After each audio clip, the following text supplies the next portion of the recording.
প্রিয় দর্শক, আজকে জানতে পারবেন বাংলাদেশের পরিবহন ব্যবস্থা নিয়ে অনেক গুরুত্বপূর্ণ তথ্য, যেখানে পরিবহন অতীত, বর্তমান এবং ভবিষ্যৎ, পাশাপাশি জানতে পারবেন স্থলপথ, সড়কপথ, ব্যক্তিগত পরিবহন, ভাগাভাগি, রেলপথ, জলপথ, আকাশপথ, যানজট এবং সমস্যা ও সম্ভাবনা, যেখানে জানতে পারবেন যাত্রীদের অধিকার, বিভিন্ন যাত্রী সংক্রান্ত তথ্য। তাহলে চলুন মূল আলোচনায়। বাংলাদেশের পরিবহন ব্যবস্থা দেশের অর্থনীতির একটি গুরুত্বপূর্ণ উপাদান। বাংলাদেশ স্বাধীন হওয়ার পর থেকে দেশের মধ্যকার অবকাঠামোগত উন্নয়ন দ্রুত গতিতে এগিয়েছে এবং বর্তমানে ভূমি, জল ও আকাশপথে বহুবিধ যোগাযোগ ব্যবস্থা প্রতিষ্ঠিত হয়েছে। তবে এখনও সমস্ত প্রকৃতির পরিবহন ব্যবস্থার প্রচলন নিশ্চিত করতে দেশটিতে কোনো উল্লেখযোগ্য অগ্রগতি সাধিত হয়নি।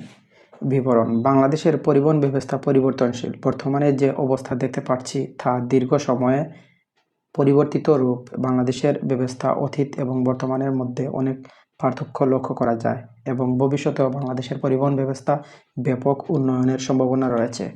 অতীত: বাংলাদেশের পরিবহন ব্যবস্থার অতীতকালে খুব দুর্বল ছিল। অতীতে প্রধান পরিবহনের মাধ্যম ছিল নদীপথ এবং সড়কপথ। অতীতকালের প্রধান যানবাহন ছিল গরুর গাড়ি, ঘোড়া গাড়ি। পর্যাপ্ত রাস্তা না থাকায় অনেক দূর পর্যন্ত হেঁটে চলাচল করতে হতো। নদীপথে চলাচল করা ছিল সহজ এবং দ্রুত। অতীতে বেশিরভাগ সময় নদীপথ ব্যবহার করা হতো।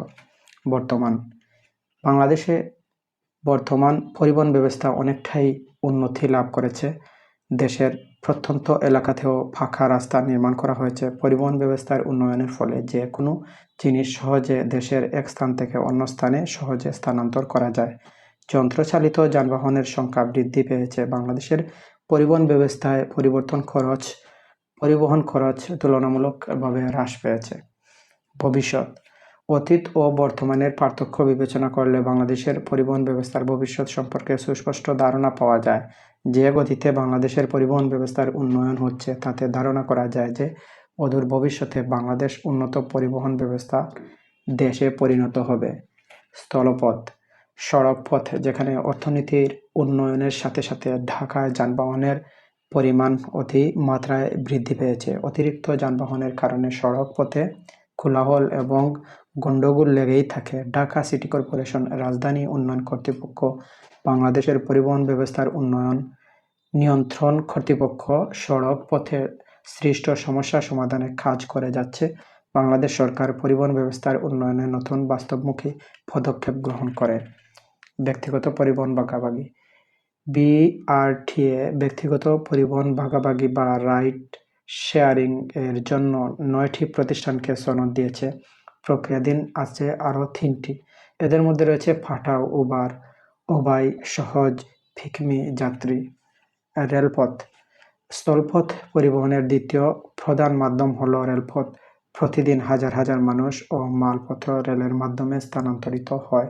রেলপথে ঝুঁকি কম থাকায় এটি মানুষের নিকট ব্যাপক জনপ্রিয়তা লাভ করেছে। আকার আয়তনে বেশি এবং ভারী জিনিস পরিবহনে রেলপথের প্রাধান্য বেশি। বাংলাদেশের রেল পরিবহন ব্যবস্থা মূলত এসেছে 1947 সালে ব্রিটিশ পরিচালিত আসাম বাংলা রেল পরিবহন থেকে। 1971 সালে স্বাধীনতা অর্জনের পর থেকে রেল পরিবহন ক্রমশ বাড়তে থাকে। 2005 সালের মধ্যে 2706 কিলোমিটার রেলপথের বিস্তৃতি লাভ করে এবং এখন এর বৃদ্ধি কাজ করছে। জলপথ: নদীমাতৃক দেশ হওয়ার কারণে প্রাচীন বাংলায় পরিবহনের প্রধান মাধ্যম ছিল জলপথ। এদেশে 5150 থেকে 8046 কিলোমিটার জলপথ রয়েছে। এর মধ্যে 2575 থেকে 3058 কিলোমিটার সাধারণ পরিবহনে উপযোগী এবং 1600 থেকে 1900 মাইল জলপথ বড় জাহাজ চলাচলে উপযোগী। বাংলাদেশের প্রধান সমুদ্র বন্দর চট্টগ্রাম। আকাশপথ: বাংলাদেশ পরিবহন ব্যবস্থায় আকাশপথে তেমন অগ্রগতি করতে পারেনি, তবে উন্নয়নের কাজ চলছে। দেশের কিছু স্থানে বিমানবন্দর স্থাপন করা হয়েছে। আকাশপথে খরচ অত্যন্ত বেশি হওয়ায় সাধারণ মানুষ এতে চলাচল করতে পারে না। যানজট: 2,50,000 এর অধিক বাংলাদেশের যানবাহন। দেশের জনসংখ্যা এবং অবকাঠামো যানজট, জ্বালানি এবং সময় অপচয় করে। এবং ভ্রমণকে কষ্টসাধ্য করে তোলে। এটি বর্তমান পরিবহনকে অদক্ষ করে তোলে। এছাড়াও অনিরাপদ উচ্চ মাত্রার শব্দদূষণ এবং বায়ুদূষণ চাপ সৃষ্টি করে, বিশেষত যাদের হৃদরোগ এবং উচ্চ রক্তচাপ। যানজট দিনের বেলায় এটা পরিবর্তিত হয়। দীর্ঘ ভ্রমণের পরিকল্পনার প্রয়োজন। এটা প্রভাবিত করে উৎপাদনশীলতা, সামাজিক এবং অর্থনৈতিক অবস্থা। যদিও পায়ে হাঁটা প্রধান মাধ্যম, নিম্ন আয়ের বেশিরভাগে এখানে পথচারীর চাহিদা পরিবহন পরিকল্পনায় অগ্রাহ্য। যানজটের ফলে অনেক পায়ে হাঁটেন এবং সাইকেল চালান। যাই হোক, উভয় বিপজ্জনক হতে পারে। ঢাকার প্রায় ৮০% ক্ষয়ক্ষতি পথচারীকে ধাক্কা, জ্বালানি ভিত্তিক যানবাহনের দ্বারা হয়। যদি মাত্র ৪% ব্যক্তিগত গাড়ি, মোট যানবাহনের তুলনায় তারাই ৭০% রাস্তার জায়গা দখল করে। ভবিষ্যতে যে কোনো নীতি পরিবহনকে জোর দিতে হবে। সংকুচিত প্রাকৃতিক গ্যাস সিএনজি গাড়িতে পরিবহন ২০০৯ সাল থেকে ৪,০০০-এর বেশি অকাল মৃত্যুর হাত থেকে রক্ষা পেয়েছিল। তবে তাদের স্বল্প ব্যয়ে রাস্তায় গাড়ির সংখ্যা বাড়িয়েছে। যদিও সিএনজির দাম বাড়ার কারণে এই বর্ধন কমতে পারে এবং অন্যান্য উদ্দেশ্যে উপলব্ধ প্রাকৃতিক গ্যাসের পরিমাণ হ্রাস পেয়েছে। সমস্যা এবং সম্ভাবনা। প্রত্যেক দেশের পরিবহন ব্যবস্থায় কিছু না কিছু সমস্যা রয়েছে। বাংলাদেশও এর ব্যতিক্রম নয়। কয়েকটি কারণে বাংলাদেশ পরিবহন ব্যবস্থা পিছিয়ে আছে। তার মধ্যে রয়েছে রাস্তাঘাটের অবনতি, চালকদের শিক্ষার অভাব, নিয়ন্ত্রক প্রশাসকের ভুল ত্রুটি, ঘুষ দুর্নীতি, স্বজনপ্রীতি, আইনের প্রতি উদাসীনতা, রেলপথ নিয়ন্ত্রণ দুর্বল। তাছাড়া এখানে যাত্রীদের সম্পর্কে কিছু তথ্য আপনাদের সাথে শেয়ার করছি। যাত্রী বলতে কোনো যানবাহনে ভ্রমণকারী এমন ব্যক্তিকে বোঝায় যে যানকে গন্তব্যে পৌঁছানোর জন্য যানটিকে চালনা করা এবং যাত্রার তত্ত্বাবধানের জন্য কোনো দায়িত্ব বহন করে না। যাত্রীরা বিমান, জাহাজ, খেয়া, ব্যক্তিগত জলযান, সর্বভূমির যান, তুষার সকট ইত্যাদি। যান চালনায় সহায়ক কর্মীবৃন্দ, খুর এবং এর পাশাপাশি গাড়ির চালককে সাধারণত যাত্রী হিসেবে বিবেচনা করা হয় না। উদাহরণস্বরূপ, কোনো বিমান সংস্থার একজন বিমানবালাকে কর্তব্য পালনকালীন সময়ে যাত্রী হিসেবে বিবেচনা করা হয় না। এইভাবে জাহাজের রান্নাঘর বা ভোজনশালায় কর্তব্যরত ব্যক্তিকে পাশাপাশি পরিচ্ছন্ন কর্মীকে একই কথা প্রযোজ্য।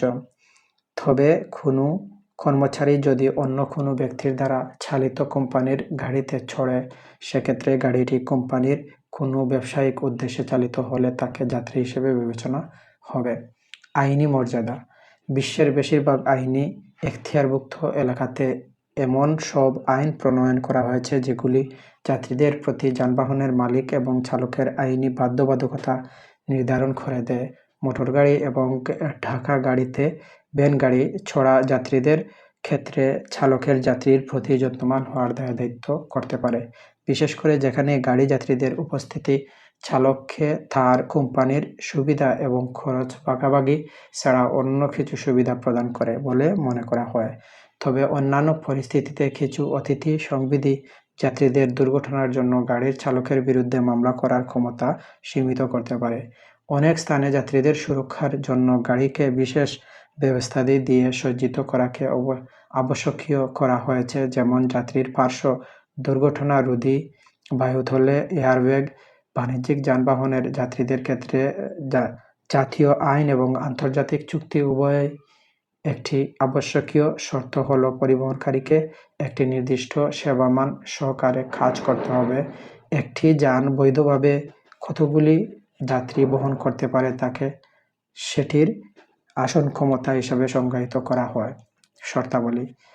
অর্থকরী যাত্রী। একজন অর্থকরী যাত্রী হলেন এমন ব্যক্তি যিনি তার যাত্রার জন্য কোনো পরিবহন পরিচালনার প্রতিষ্ঠানকে অর্থ পরিশোধ করেছে। তবে কিছু ব্যক্তিকে অর্থ পরিশোধকারী যাত্রী গণ্য করা হয় না, যেমন যারা বিনামূল্যে বা প্রায় বিনামূল্যেই বাসে ভ্রমণ করেন, বাচ্চা ও শিশু যাদের নিজস্ব আসন নেই ইত্যাদি। তবে যারা নিয়মিত বিমানযাত্রী কর্মসূচির অংশ হিসেবে প্রাপ্ত মাইলেজ পুরস্কারকে নির্দিষ্ট দূরত্বের জন্য ছাড় ব্যবহার করতে তাদের যাত্রীর অর্থ পরিশোধ করেছেন তাদেরকেও সাধারণ অর্থকরী যাত্রীর অন্তর্ভুক্ত করা হয়। যাত্রী পরিভাষাটি পরিবহন শিল্পে ব্যবহৃত হয়। প্রিয় দর্শক, আমরা সিদ্দিক বিজনেস ট্যুরিজম ইউটিউব চ্যানেলে বিভিন্ন প্রাকৃতিক দৃশ্য তুলে ধরি, পাশাপাশি গুরুত্বপূর্ণ তথ্য তুলে ধরি যেগুলো আপনাদের কাজে আসে, যা থেকে কিছু শেখা যায়। এই দৃশ্যগুলো তুলে ধরার পাশাপাশি যাত্রী এবং যানবাহন ব্যবস্থা তুলে ধরেছি। আশা করি ভালো লেগেছে। সাবস্ক্রাইব করতে ভুলবেন না। ধন্যবাদ।